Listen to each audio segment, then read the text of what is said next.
All right, fam, I am here. Right now, my computer is doing something wonky, so give me a few minutes to let it finish doing whatever it is it's doing, and we'll get started.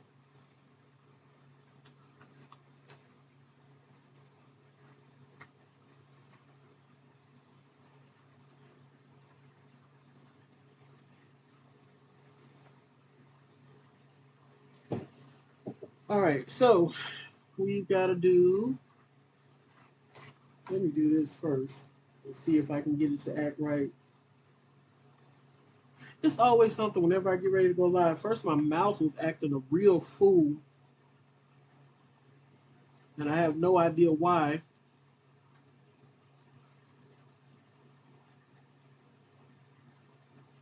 Now one of my monitors doesn't want to come on.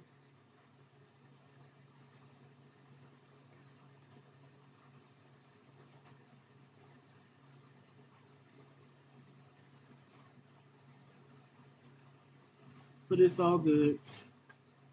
I'm going to make it work however it works.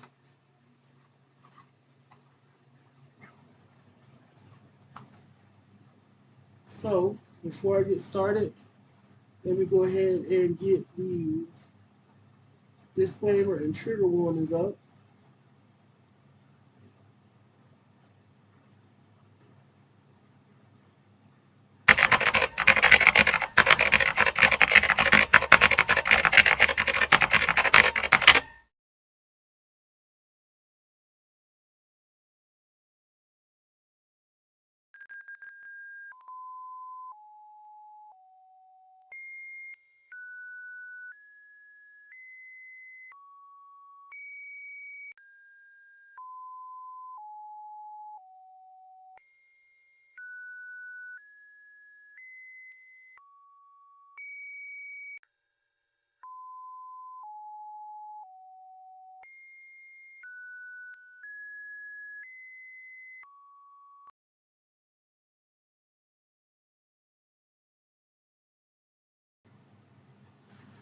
All right, and a verbal trigger warning. If you feel like you might be triggered by anything that has to do with sexual molestation, sexual assault, child abuse, um, the death and murder of a child, please, please, please do not watch this video. I don't want anybody scarred. And got a new subscriber, Lil Boss. Welcome to the channel. Glad to have you here. There's one person closer to the 1,000 subscriber goal by February.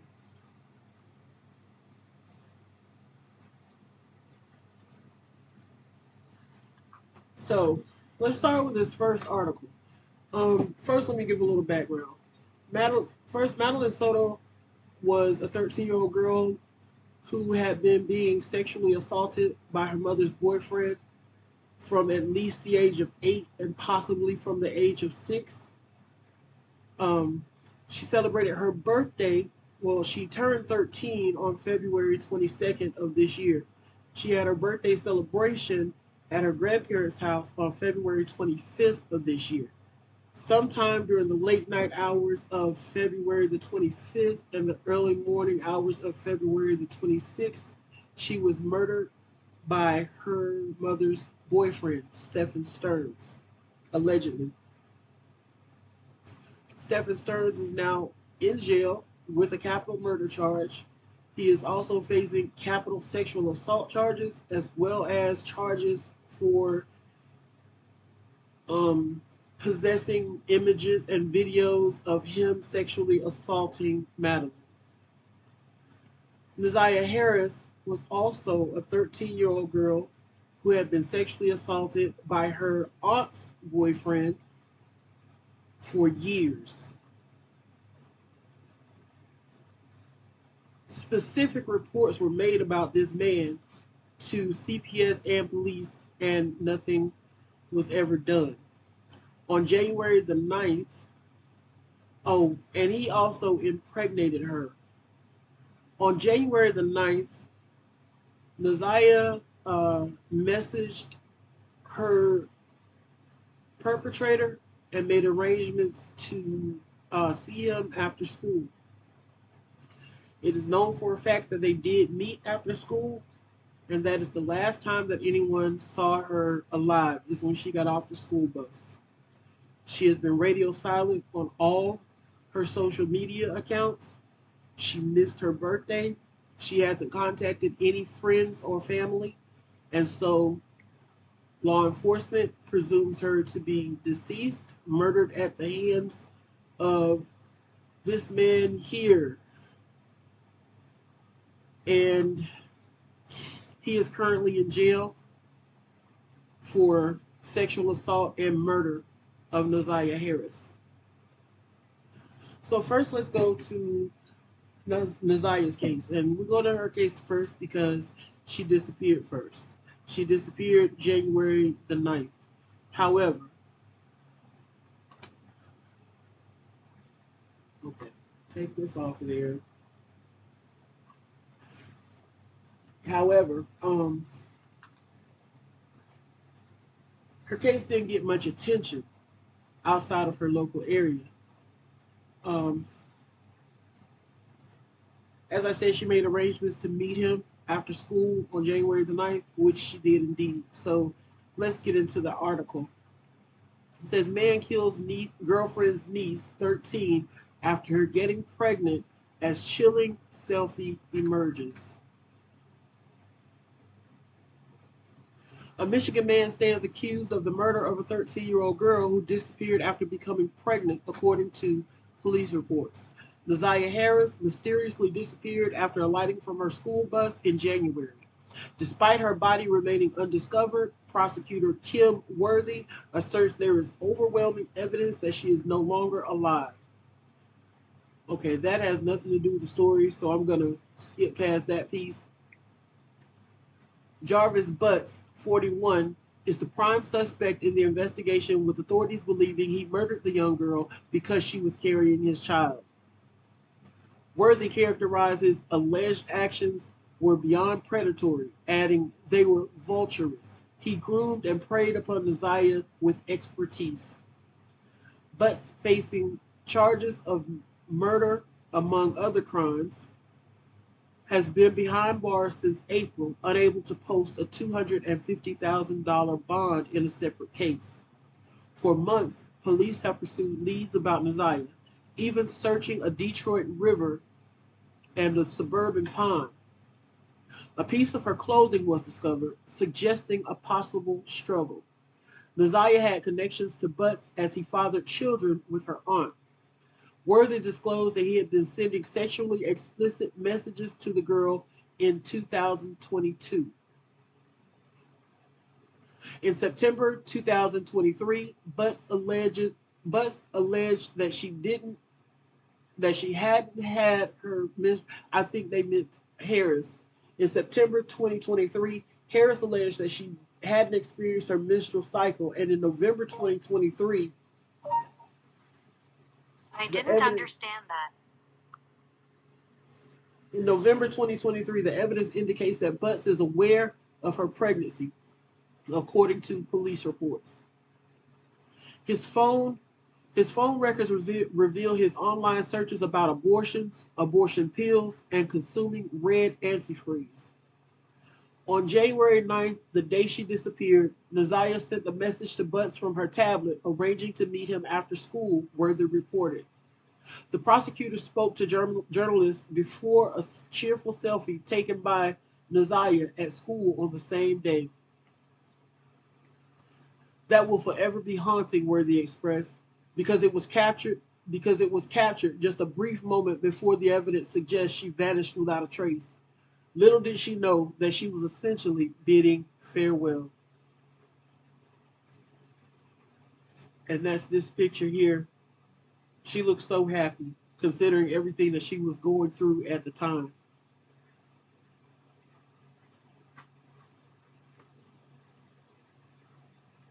Okay, let's go to the next article. And I'm reading this one because it has some slightly different information in it. So we want to get a good understanding of everything in the case from all perspectives possible. Expert groomer murders 13-year-old girl after impregnating her. Prosecutor. Michigan prosecutors announced on Thursday that a 13-year-old girl who vanished 9 months earlier was raped, impregnated, and murdered by a registered sex offender who sexually abused two other girls. Na'Ziyah Harris was reported missing a day after she was last seen at a bus stop in Detroit. Wayne County prosecutor Kim Worthy said Jarvis Butts, 41 years old, messing with this baby, who was known to Harris's family, groomed the girl since 2022 and killed her after impregnating her, according to WJBK. Text messages reportedly indicated that Harris met with Butts the day she vanished. Worthy said clothing possibly belonging to Harris was discovered in a location Butts visited near the Rouge River. Worthy said the clothing was damaged, suggesting a struggle had occurred, according to WJBK. Though Harris's body was never found, authorities believe she was pregnant when she died and Butts fathered her unborn child. Before the slaying, Butts allegedly searched online about abortions, abortion pills, and drinking antifreeze. The Detroit News reported that Butts had children with Harris's aunt. Harris reportedly informed him in September 2023 that she missed her cycle. According to the news outlet, Butts is also accused of sexually abusing two other girls younger than 13. The first girl was assaulted from 2012 to 2014, while the other was abused from 2015 to 2017. Worthy said the victims are now 20 and 11, respectively. Records indicate that Butts was convicted in 2005 of third-degree criminal sexual conduct. In that case, he admitted to having sex with a child and was sentenced to 7 years. They should have gave him life. The Detroit News reported that Harris's relatives had called Child Protective Services concerning Butts because they believed that he was having an inappropriate contact with Harris and other children. Mr. Butts targeted and befriended women to have sexual relationships with their young daughters, Worthy commented. He would have relationships with their mothers, but his true desire was to have sex with their young daughters. He was a classic and expert groomer. Butts is charged with first-degree murder, second-degree criminal sexual contact, and possession of sexually abusive material involving a minor. Charges very similar to those of Stephen Stearns in the Madeline and Na'Ziyah case. He's also charged with second-degree criminal sexual conduct and one count of first-degree criminal sexual conduct in connection with child abuse cases. Butts has been in custody since April due to an unrelated case. His arraignment is scheduled for Thursday. And this article is from September the 26th, so he's already had his arraignment by now. Now the thing about him and his case, right? This man abused this girl for a very long time. Okay, I'm not sure what's going on with this. All right, so skip that. This. Oh, it skipped past where I had it marked. Are you kidding me? Because the tabs refreshed.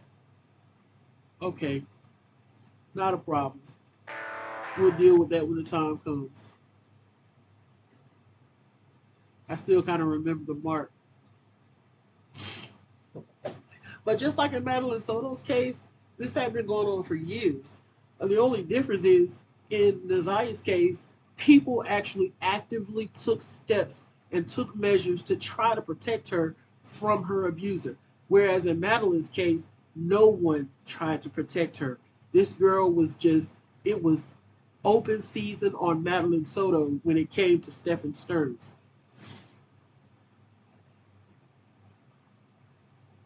I feel like if Jarvis Butts had been sentenced to a longer time in prison the first time around, then Na'Ziyah would still be here. I feel like when it comes to these type of cases, there should be no plea bargains. There should be no reduced charges. There should be no leeway given to the perpetrator because these people, these predators, destroy lives. Madeline Soto's case and Na'Ziyah Harris's case are prime examples. Their lives were not only destroyed, they not only lived years of horrible abuse, their lives were actually snuffed out. Their futures taken away from them. All the possibilities and potential they held gone to waste.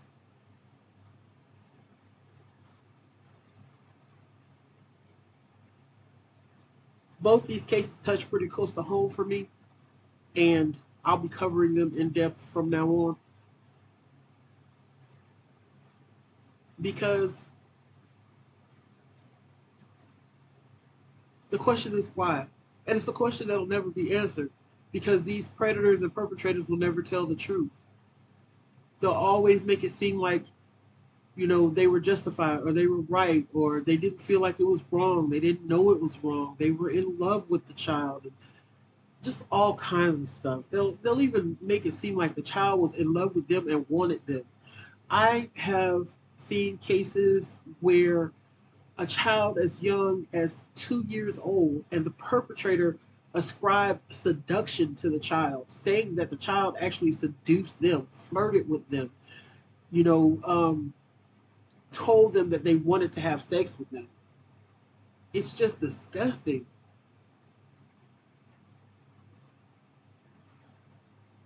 I see Congress passing all kinds of ridiculous laws.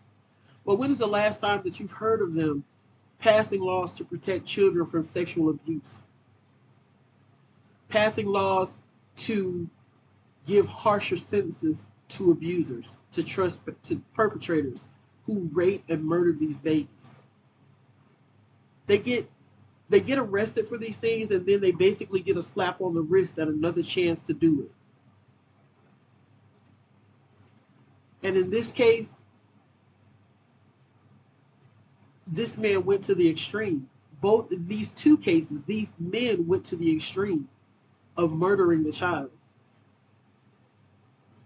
Maybe Butts thought that if he hid her body well enough that he wouldn't face any repercussions related to his sexual abuse of her, his raping her for all those years. No body, no crime. But thank God what he thought wasn't true. This I want to share this. I came across it. This is True Crime with Strategic Eyes. Make sure you go over and subscribe to his channel. He's doing really good coverage on the Madeline Soto case. And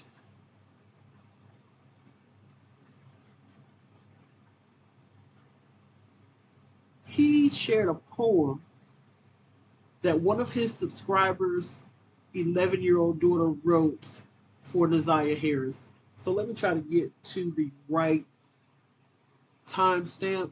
Country, and they advised me that their daughter actually wrote a poem for. Okay, so this is a little bit before the timestamp that I wanted, but it'll give a little bit of background on the actual origins of the poem. So let's listen from here.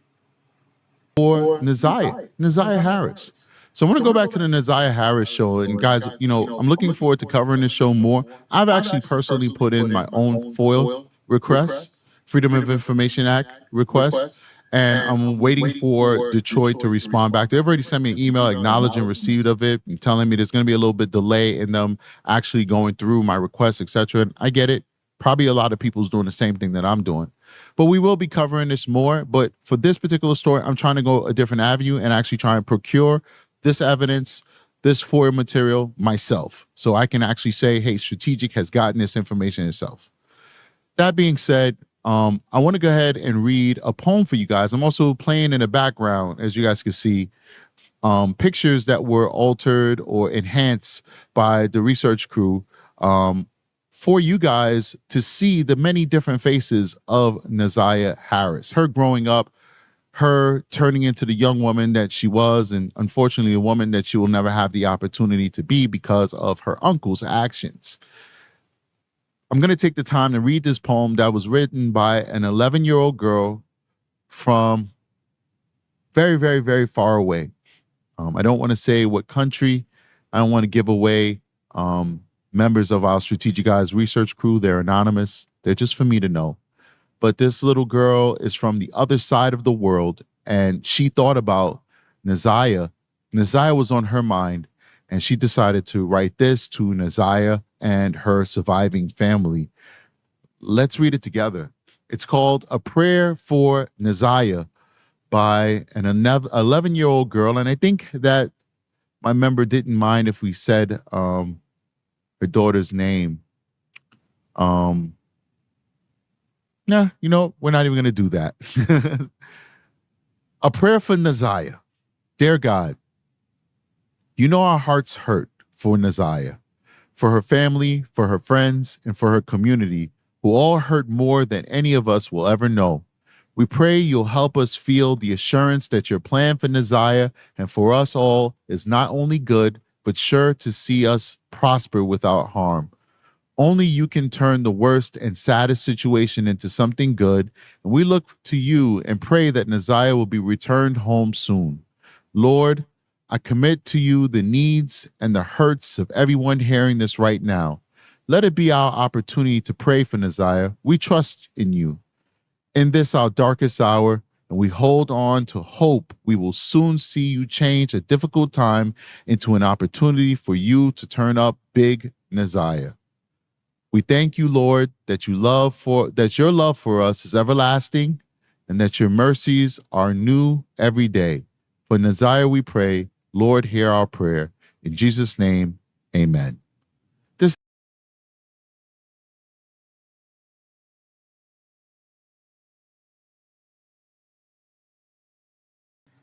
I think that was such a deep and heartfelt prayer from such a young child. The empathy that can be felt when he was reading that in her words. I just really wanted to share that. And these girls, they were so beautiful. I think all kids are beautiful. All kids are beautiful. I am the type of person who can find beauty in even the ugliest adult. Something is nice about anyone. They have beautiful eyes, they have nice lips, a nice nose. There's always some beauty in someone. But they say beauty is in the eye of the beholder.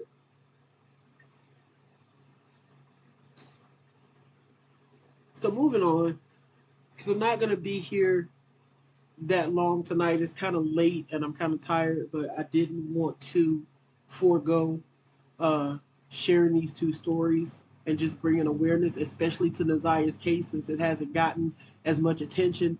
And I think that the reason it hasn't gotten as much attention is because Maddie's perpetrator was arrested first of the two.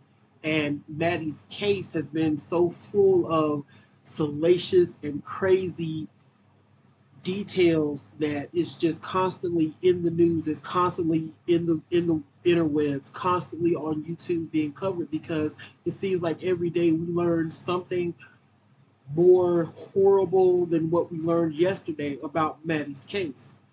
And so I think that's the main reason that Na'Ziyah's case got overshadowed a bit. Um, Moving on to Madeline. This video is also from Strategic Eyes, True Crime with Strategic Eyes.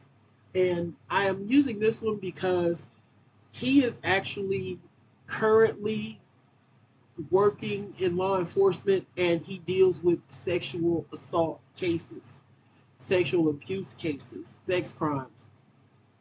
And he gave a really great breakdown of the DNA evidence in Maddie's case. The evidence, the way he explained it, is beyond my comprehension to explain, and so I think that it's probative and it's necessary to hear what he has to say from an actual uh, sex crimes detective. So here we go. And jump into the actual DNA report on this beautiful little girl's case, okay? Maddie Soto. Let me get comfortable. Switch it over like this, and then bring this here. All right. Hopefully you guys can hear me. Everything is good. Let's jump into this. So this is the Florida Department of Law Enforcement. This is going to be the laboratory report. It's dated April 10th, 2024. Chief is Chief Betty Holland for the police department. This is addressed to her. Mark Morris, I guess, is the detective who's assigned to it. And they have the victim blocked out. At other parts in this document, they're also going to block out other. I saw them block out Stern, but I'm not going to jump ahead of myself. Maybe I read it wrong. Let's keep going. So the offense is a death investigation. So this report references evidence submitted to the Florida Department of Law Enforcement on March 13, 2024 by Jamie Jung. This report contains conclusions, opinions, and or interpretations made by the author. All right. And the reason why I said that is that at the end of the day, the scientist is actually interpreting the data. So that's why they have to be clear about that, right? So it's not peer reviewed. Well, most of them are reviewed on site by supervisors, but they're basically using their expertise to interpret the data that's coming out of the system. But we know that that data is accurate and the interpretation is accurate as well. So the first thing you're always going to see is you're definitely going to see on this side the list of the evidence here. Okay. So the list of the evidence is going to be in this column here. And it's going to be itemized, right? And then they'll have their specific agency numbers or whatever that they want to assign to it over there. So it's going to be items. So these are the different items that they tested. It's going to be missing numbers because there are items that they did not test everything for, right? See, I never would have been able to explain that. I wouldn't have had any idea what those numbers were for, other than there's some type of evidence identification numbers. But he explained in detail exactly what they are and what they mean. They didn't test every single item, only the items that they sent in. So it appears they sent in 3, 4, 5, 6, 7, 8, 8.1, 8.2, 9, 10, 11, 12, 12.1, 13, and 14. All right, so now let's just go down a list of what was sent over. So respectively, it's going to be buccal swab presented as being from Stephen Stern. That's what we call a control, right? That's a control. That's a known swab of that person. That person signed a waiver or a court order mandated that they gave that DNA sample. We know who it is. And that would be from the swabs and stuff that they took of him. Remember when the police interrogated him the day that he was arrested, and they took his clothes and took pictures and took swabs, and that's where that control sample would have come from. It gets sent, a profile is generated, and we know who it is, right? The next one is going to be penile swab presents as being from Stephen Stearns. And they say presents because they're not literally taking that penile swab themselves. They're relying on the fact that it's being reported to them that this is an actual penile swab of Stephen Stearns. And once again, most likely he did not voluntarily give up that penal swab. Most likely that penal swab was obtained from a search warrant, of which I've had to do a few of those myself. We don't do it ourselves. A nurse does it. Probably a safe, sane nurse is usually the one that does it for a suspect kit. So you have a safe, sane kit for a victim, and there is also a kit for suspects as well. Let's keep going. DNA card represent as being from blank, and that DNA card, I believe, is Madeline Soto. It's basically Soto's profile that they're saying this is her DNA card, this is her DNA numbers or whatever that represent who she is, so you can match DNA against that one, right? So then we have the left fingernail clippings presented as being from Maddie, right fingernail clippings presented as being from Maddie, neck swabs presented as being from Maddie, left neck swab, right neck swab, and that's all going to be under 8. So that's 8.1, 8.2. So, they're all from Maddie. Right hand swab represents as being from Maddie. Left hand swabs represented as being from Maddie. Rectal swabs represented as being from Maddie. So we know that they did a safe saying kit on her, because we have swabs that are only done when people are suspected of being a victim of sexual violence. Then we have hair. So that's vaginal swabs presented as being from Maddie. It says hair. So I would imagine that hair was found inside of her vagina, and a vagina does not produce hair, as we know.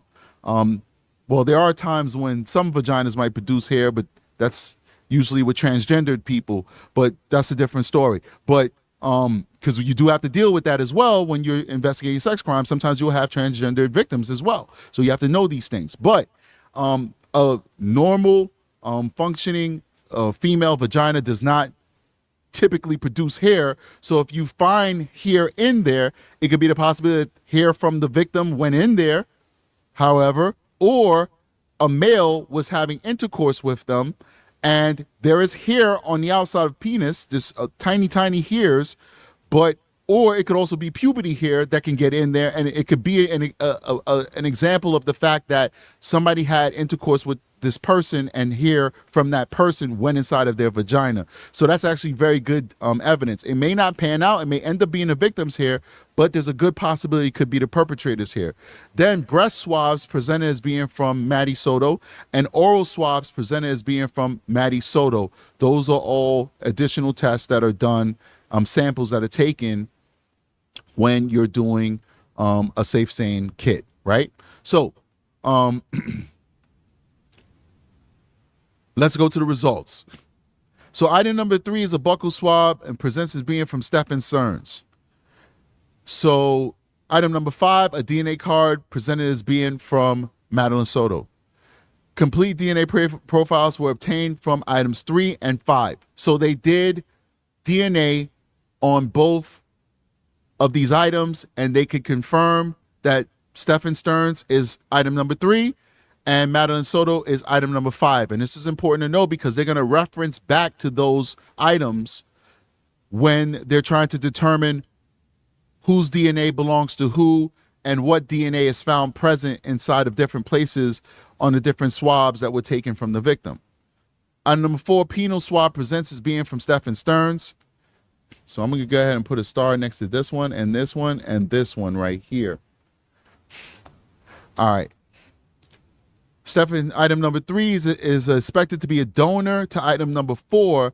No DNA results foreign to Stephen Stearns were obtained from item number 4. So you understand what happened? I just explained it to you.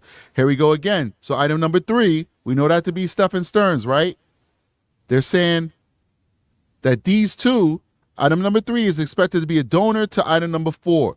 So they expect that the same DNA in 3 is going to be the same DNA for 4 because number 4 is Stephen Stearns. That's his penis, right? But that's not always true because for all they know, Stephen Stearns could have had intercourse with Maddie or anybody else and not taken a shower and thoroughly washed his member, and you could conceivably find other DNA on his penis. Now that's an interesting point right there, because you got to think about it. He was supposedly in a relationship with Jen, and even though they Jen is saying that they weren't sexually active together. Who knows? Maybe they had sex that night. Um, and then he had sex with Maddie. And Jen's DNA is in there. So it would be kind of weird if this man had not just explained it. Like, how did her DNA get there? If that were to be the case. You could conceivably find that, but let's keep going.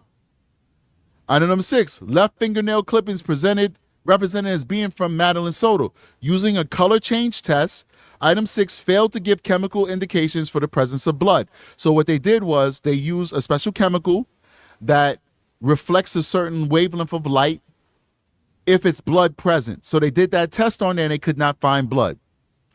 And then it said Madeline Soto, item number 5. So we go back. Remember, item number 5 is Madeline Soto. Madeline Soto, item number 5, is expected to be a donor to 6.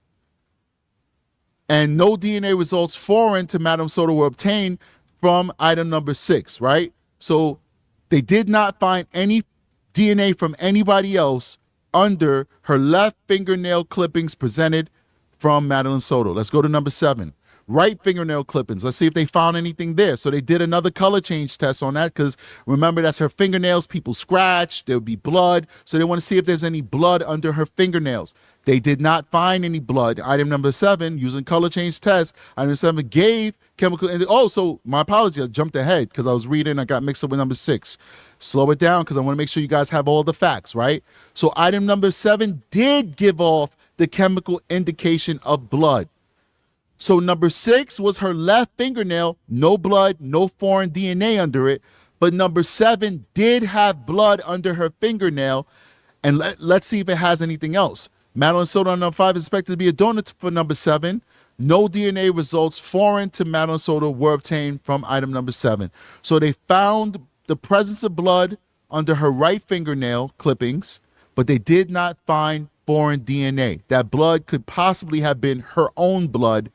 Otherwise, they most likely would have found foreign DNA if that blood belonged to somebody else, or there's not enough DNA in the blood that's still present because it broke down, etc., for them to test, but they can see that blood is there. They can, the antigens are making the blood glow under the light, but they don't have enough to actually test for DNA. I've seen that happen before as well. Please make sure you're hitting that like button, guys. Support the channel. So let's keep going. And this happens all. And definitely please hit the like button on this video to help support this channel. The time, guys. There's lots of times. In fact, every single test result that I get back, there's always going to be certain items where they say, listen, we can test and see that there's DNA here that's foreign to the victim, but there's not enough DNA for us to create a profile. Or we have tested it and we've determined that this is male DNA in sexual assault cases that's found in this area of the victim, but we don't have enough to generate a profile for that victim or for that unknown person. So this happens a lot, guys. It really does, okay? So now let's keep going. Item 8.1, left neck swab presented as being from Maddie. 8.2, right neck swab presented as being from Maddie. First of all, before I go any further, big shout out to Lisa Michelle. She gifted 1 True Crime Strategic Eyes membership. Appreciate you. Thank you so much for gifting that. Let's see who's the lucky person that got it. Guess it's not showing me. But anyway, some lucky folk has a new membership to the Strategic Eyes Show. And I appreciate you, Lisa. And guys, we do have a 99-cent membership. There are higher tiers if you want to support more. You want to pay $3.99 for the next level up, $7.99, and then $29.99. Whatever you could give is fine. But if you just want to be a member of the show and support the channel, we do have a 99-cent membership. A 99-cent membership, 99 cents a month, less than $1 a month. And you can support the channel, and we do appreciate you for doing that. If you can, if you can't, don't worry about it. Just being here, watching the show, and hitting that like button is enough. And I appreciate you immensely, and I thank you for giving me your time, ladies and gentlemen. So let's keep going. All right. So using a color change test, items 8.1 and 8.2 gave chemical indications for the presence of blood. So there's blood that's found around her neck.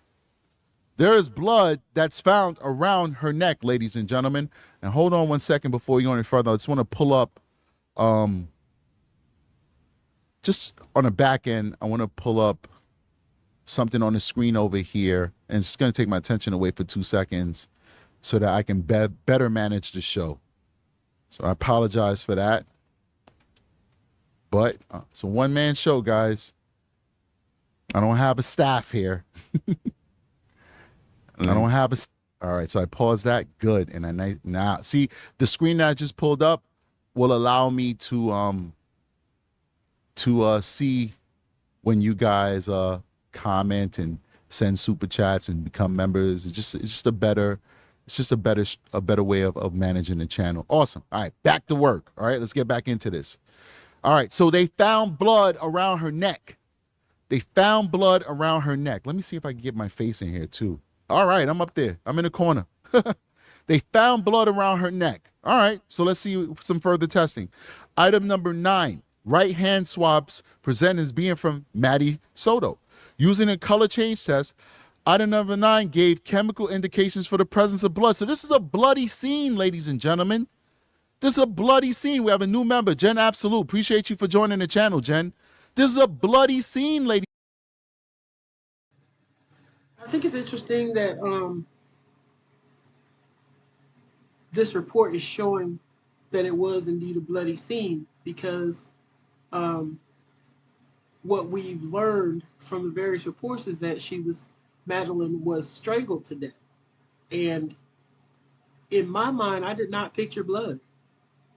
When I pictured Stefan strangling her, I did not picture blood in any way, because where would the blood come from?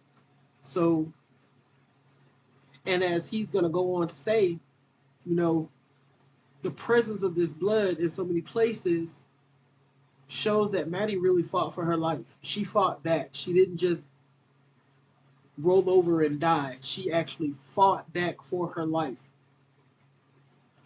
And as he's also going to comment, and it really made me think, her mother was downstairs in the bedroom and didn't hear this? Didn't hear her daughter, her baby, fighting for her life? I also have to think that maybe this is what the roommate, Angelica, heard at about 2:30 in the morning. Not something being put on her dresser, but Maddie fighting for her life. And my computer is on the fritz again, doing some weird stuff. Let me see if I can fix this. Make it big again. It's crazy. I don't know what's going on with this computer tonight. All right, back to the video. Ladies and gentlemen, they found blood on item number 9, right hand swab. So they found it around her neck. They found it underneath her fingernails. They found it on her right hand so far. This is a bloody scene. This was an ugly situation that this beautiful little girl was subjected to. Shame. So let me go ahead. So we got blood on this one. We got blood over here. We have blood on item number 9. If we scroll up, blood on item number 7. It's terrible. So Maddie Soto, item 5, is expected to be a donor to item number 9. DNA results foreign to Maddie Soto were obtained from item number 9. Due to the limited nature of these results, this data is not interpretable. See, I told you guys that happened. I did not read this before. I like to do this. I don't have a scripted show, ladies and gentlemen. There's no script here. There's no teleprompter. That's why I stumble over my words sometimes. Sometimes it's my Invisalign. Sometimes it's just me stumbling over my words. This is everything I tell you is from my heart and from my experience and my education. Okay, so oftentimes I do not read these documents. I don't watch these videos beforehand because I don't want to give you a scripted response. I want you to get what's coming from my soul off the top of the dome, as we say in Harlem, right?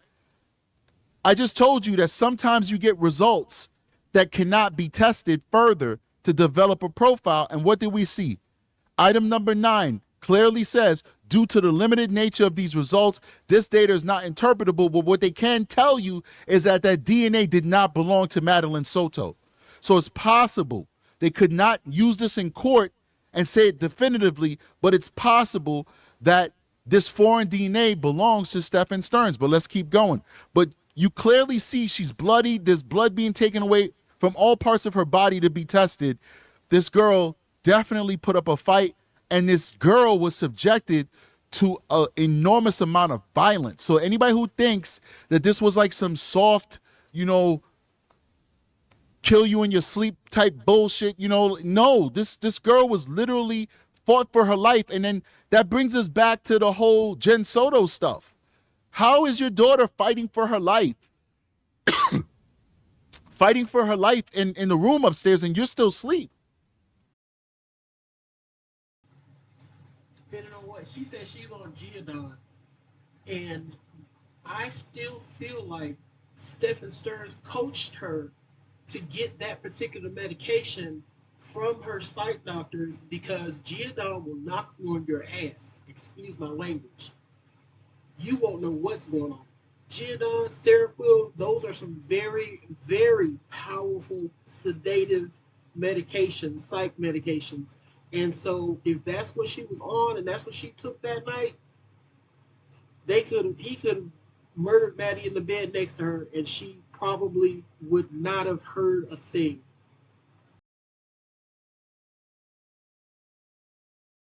I sincerely believe that he coached her on medications to get from her psych doctors so that he could abuse Madeline freely. How's that possible? How is it possible that this DNA report, it's not an autopsy, but the story that this DNA report is telling us is such a violent story, and supposedly this all happened in Jen Soto's bedroom while she slept downstairs on the couch and she didn't know? I wonder if she... All right, so let's just say that she had nothing to do with it, right? I wonder if she self-medicates. I wonder if she was under some type of influence.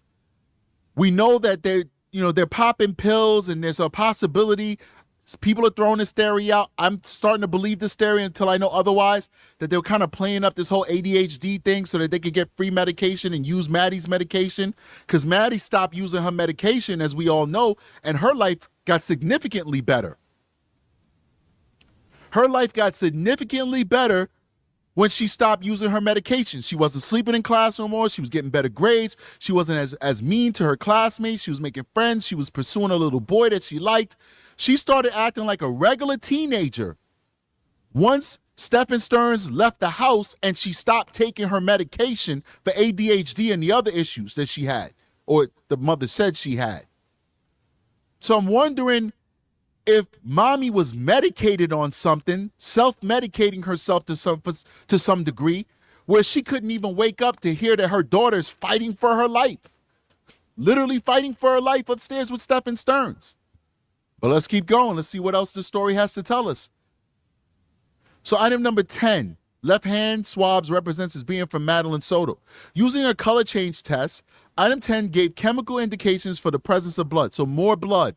More blood on the left hand. We have blood on the right hand. Now we have blood on the left hand. Actually, I'm doing it reverse. This is my right hand. This is my left hand. We have blood on both hands. Both hands. Let's keep going. Using the color change. All right, so we said that. The DNA results obtained from item 10 demonstrates the presence of a mixture. And what a mixture means is that there's more than one samples of DNA. That's a DNA mixture. Item number 5, so it's a mixture of Madeline Soto, is expected to be a donor to item 10 and is observed in the mixture. DNA results to the foreign blank were obtained from item number 10.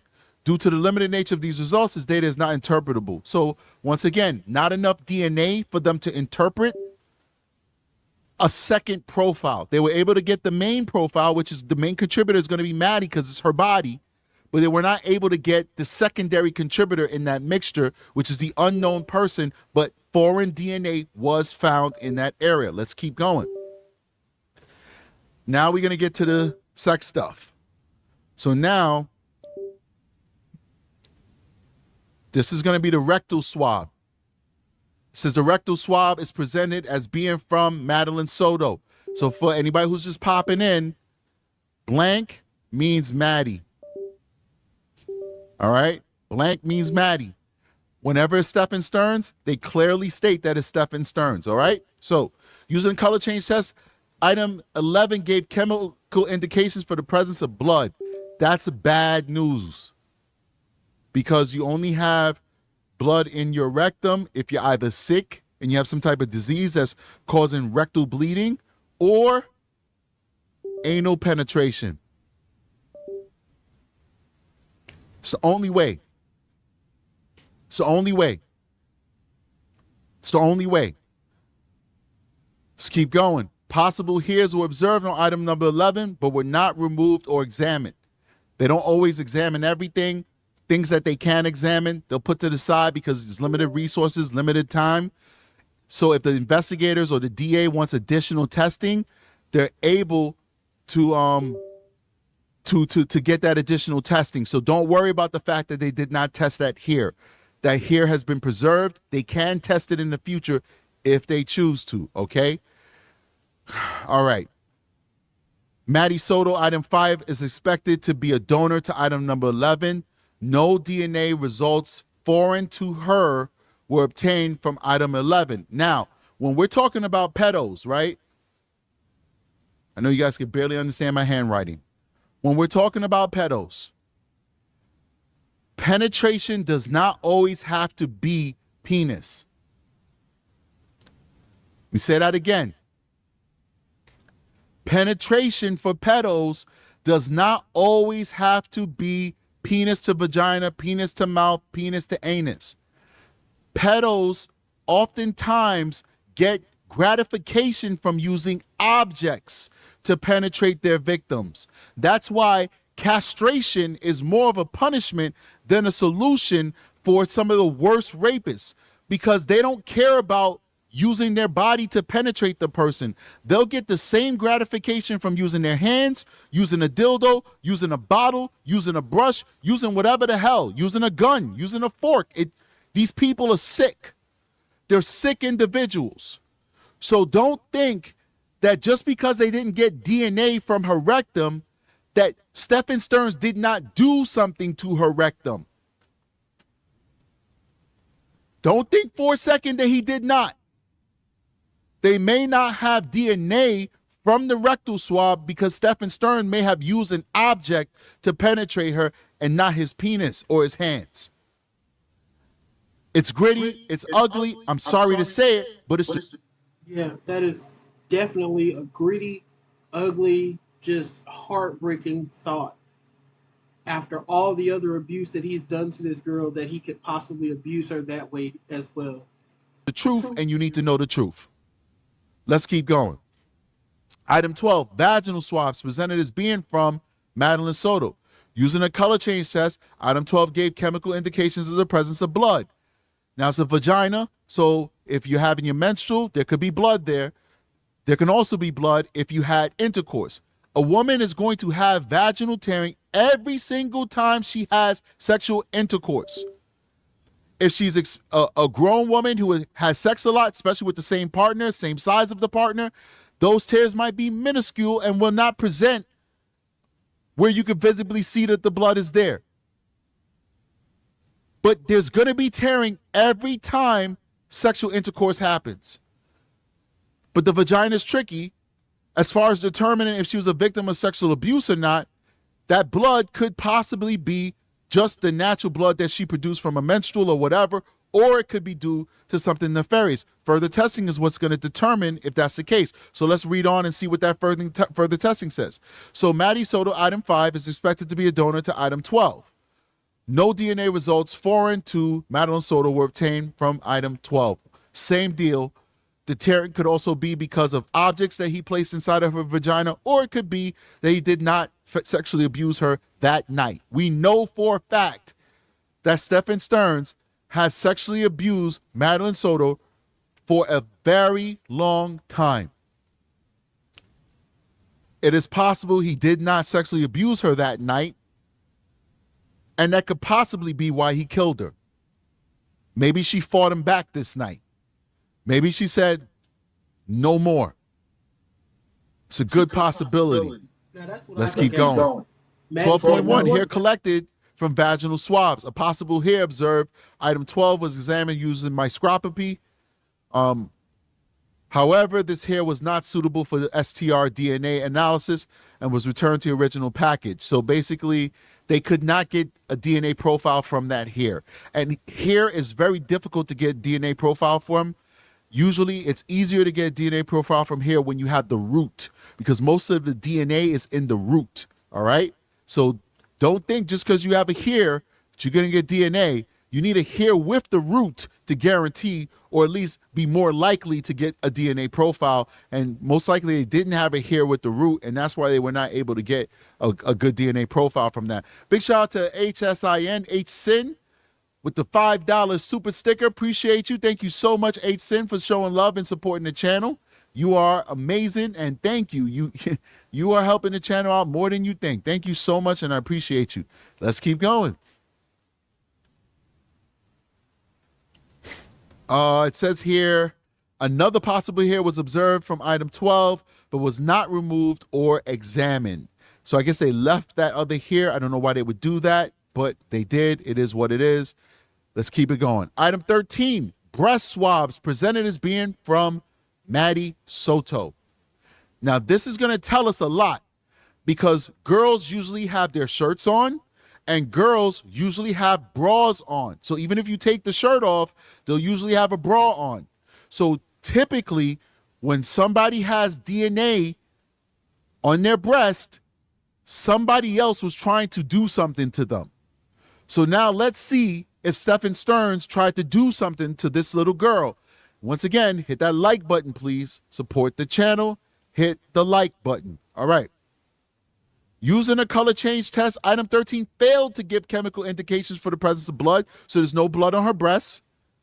The DNA results obtained from item 13 demonstrated the presence of a mixture. Madeline Soto's DNA is expected to be a donor to item 13 and is observed in the mixture. DNA results foreign to Madeline were obtained from item 13. Due to the limited nature of these results, the DNA could not be interpretable. So they found foreign DNA on her breasts, but they were unable to create a profile for that DNA. And a lot of this could also be the breakdown in her body being exposed to the elements. And I forgot to tell that to you guys as well. It's not that he didn't do things. It could also be the amount of time that she was out there in the elements. Big shout out to Lisa Michelle with the $5 super chat. She says, does it help your engagement / algorithm when people comment in live chat too? Absolutely, it does. So very quickly, before we go back to this, because you guys know I'm long-winded, and sometimes when I'm going on my rants, people like to text me and say, oh, move on, keep it flowing. And it's like, this is who I am. If I start doing the show the way you want me to do it, then it won't be the Strategic Eye Show anymore. Duh. But anyway, let me stop. No, I appreciate all the help that everybody gives me. I'm just playing. It is what it is. And sometimes I can be long-winded. But let me explain this to you real quick, very, very, very briefly, okay? We're doing a live chat. YouTube is checking the metrics of this chat, this show. They're checking to see how many people are watching the show. Right now, there's 376 people who are checking in, 188 likes. The chat is going. People are talking. They're going to say people like what this guy is saying. When the live is over, they're now going to push this up in the algorithm. They're going to push us ahead when people... And just for the reasons that he just said, please hit the like button if you're watching. It really helps the channel to grow, helps me get into the algorithm. I've been on here for a while, about 2 or 3 years, but I kind of let the channel go for a little bit, so I'm kind of starting from scratch. So help me get back up in there to where my videos are suggested to more people. And I'll be more inspired and more motivated to come on more often. Search Madeline Soto, will go higher in that ranking. So you notice your biggest YouTubers, when you search a topic, those YouTubers go first. Why? Because they have high engagement. Their community is bumping up their channel by giving them engagement, and therefore the higher you are in that search, everything else becomes organic. Because when people type in Maddie Soto or whatever topic, they're usually going to look at the first 2 or 3 videos that pop up. So once we get high in that engagement, we don't even have to work that hard because people are going to see us and they're just going to give us a try before they give somebody else a try. And that's how the show grows. Because hopefully when they give us a try, they like what they hear and they show us love. Right now, we got 402 people watching this stream right now. That's the highest number I've ever had in the history of doing the Strategic Eyes Show and True Crime with Strategic. And I want to give a big shout out to Aki for showing love and supporting the channel and helping me on the back end to help us get to this point. We just bumped down to $3.99, but we made it to $4.05. You can't take that away from us. It doesn't matter if we go down to $2. We made $4.05, man. We made $4.05, and I appreciate that. That's a whole lot of people watching little old me, and I appreciate that immensely. All right, let's get back into this. Where were we? All right, we're on item 14. Item 14. So, oral swabs presented as being from Maddie. Using a color change test, the item gave chemical indications for the presence of blood. So there was blood in her mouth. Now, that could be from a struggle, from a fight. It could be from her being, I think she was choked to death. I think that's what they said she died from asphyxiation. It could be from her being choked. It could be a lot of reasons. It could be from somebody trying to jam something into her mouth. I'm not trying to be too descriptive, but it is what it is. If you're trying to jam a penis in somebody's mouth, it's going to cause tearing and bleeding, the whole nine. It could be from a number of things. But let's see what the DNA results give us. Item number 5 is expected to be a donor. To item 14, no DNA results foreign to Maddie Soto were obtained from item 14. So now let's go to remarks because this is pretty much over. Let's go to remarks. So far in these tests, there's been no definitive evidence of Stephen Stern's DNA on this little girl. If you're in the business, you understand that's not a big deal. It's not a big deal at all. You understand that the body was out there in the weather.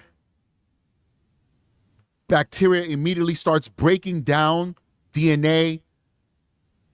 Weather changes from hot to cold. You know, in the nighttime it's cold and in the daytime it's hot. All of that ferments and basically aids in the growth of bacteria, which once again eats and breaks down DNA. This is not a big deal.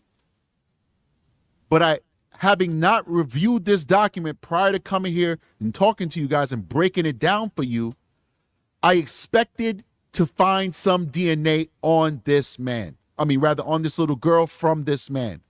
I expected that. It is a little bit of a disappointment that we were not able to get profiles that lead back to Stephen Stearns, but once again, it does not hurt the case at all. It does not hurt the case, ladies and gentlemen. Let's keep going. The remarks. The DNA profiles obtained from item 3 and 5 have been entered into CODIS. CODIS is the federal database of DNA, and everything goes into CODIS. And that's how we solve cold cases. That's how, we get these bad guys who think. Okay, so that's pretty much the end of that video of his breakdown. And I hope everybody got some good stuff out of that, a good understanding of how the DNA report works. The next thing I'm trying to show you, I'm trying to find the timestamp. It was right around here somewhere.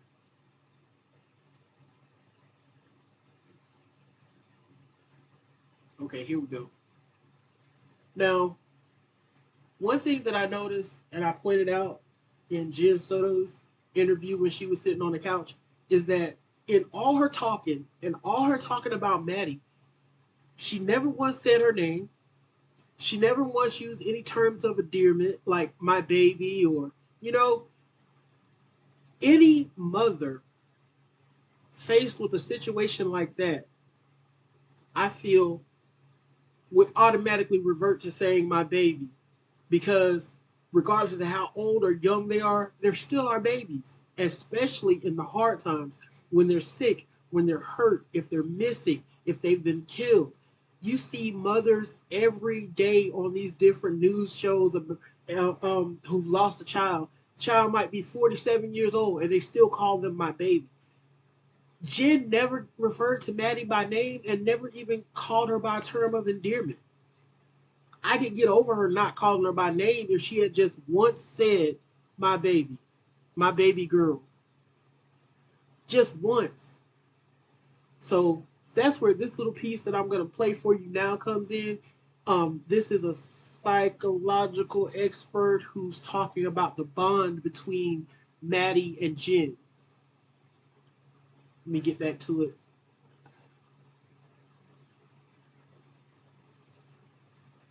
Is this it? Yeah, here we go. Included psychoanalyst Dr. Bethany Marshall, who shared her thoughts on Jen Soto based on what Jen said in her interviews with police and how she acted. Dr. Marshall flat. And this video is coming from Bed Crime Stories, so make sure you go over there and give her a subscribe, a like, and a share. Out stated out of the gate that Jen was not bonded with her daughter Madeline, and Jen used Maddie like bait to hold on to her boyfriend Stephen Stearns. It's striking to hear a psychoanalyst say that Jen wasn't bonded with her one and only child. Marshall pointed out that Jen was preoccupied with Stephen during her interviews and showed no concern for Maddie. Also, Jen was unable to tell the police with certainty what Maddie was wearing on the day she went missing. She said Maddie picked her clothes out on Sunday, so why wasn't Jen sure? Dr. Marshall also explained that Maddie may have been playing dead and pretending to sleep when